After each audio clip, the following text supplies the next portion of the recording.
This warning to Russia. I mean, Donald Trump has wasted no time getting to work, signing those executive orders. A big part of this is this warning to Russia on the Ukraine war, threatening tariffs, taxes and sanctions if the war doesn't end. I want to get your thoughts. Will Vladimir Putin listen to Donald Trump? And will this attack on Russia's most vulnerable part, its failing economy, actually work? Because we know previously sanctions that the US has put on haven't really worked so far, obviously. And what sanctions could the US put on Russia that aren't already in place? Yeah, I think this is all about the contrast between doctrines of leadership, right? Joe Biden's doctrine was weakness, and weakness emboldened our enemies, from the disastrous withdrawal from Afghanistan, which led to the attack on Ukraine by Russia, which then led to Iran's proxies in attacking Israel on October 7th. We've had war after war after war under Joe Biden. Well, I believe that if Donald Trump was president, you would never have had any of those attacks. You wouldn't have an attack from Russia on Ukraine. You wouldn't have had the attack from Hamas on Israel, and you wouldn't have had a disastrous withdrawal from Afghanistan, because peace through strength works. That's what Donald Trump's doctrine is. And I think you're going to see him implement that going forward. He's going to end this war between Russia and Ukraine because peace through strength works. And President Trump is projecting strength and in the world, and I think that that is going to bring peace all around the world, including Ukraine. President Trump's gender order has also sparked some controversy here in Australia. It's caused a bit of a government debate here. Are you concerned that this could create further division?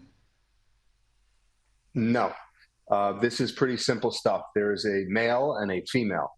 There is no other sex but male and female, and I can't even believe that Western governments are even talking about this as an actual issue.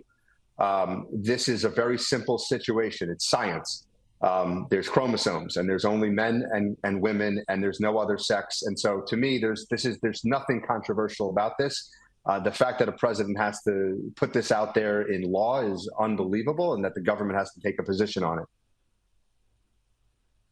Well, Donald Trump has wasted, as I've said multiple times, absolutely no time getting straight to work on this. And we're all watching every word he says. You just never know what he's quite going to come out with next. And the world reacts accordingly on every front.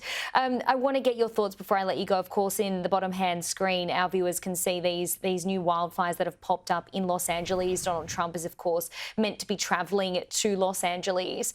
Just how important will that be for the community there to have the President of the United States there?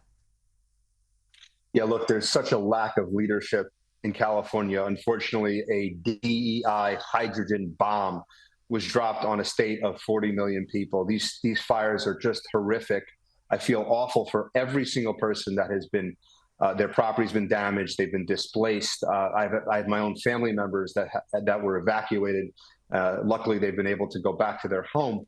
But unfortunately, there's such a lack of leadership. And I think that this is the president will come there and he will give strength to the people in California and make sure that they understand that the federal government will help them and back them. But I think that this is also time to self-reflect on who you're voting for, the policies you're voting for in a state that's been run by Democrats for centuries. And so I think that's very important as well. Yeah, politics aside, though, I mean, California is a very blue state, but it'll be really impactful to have the President of the United States there, of course. These people going through such tremendous terror at the moment. Jason Meister, thanks for your time today.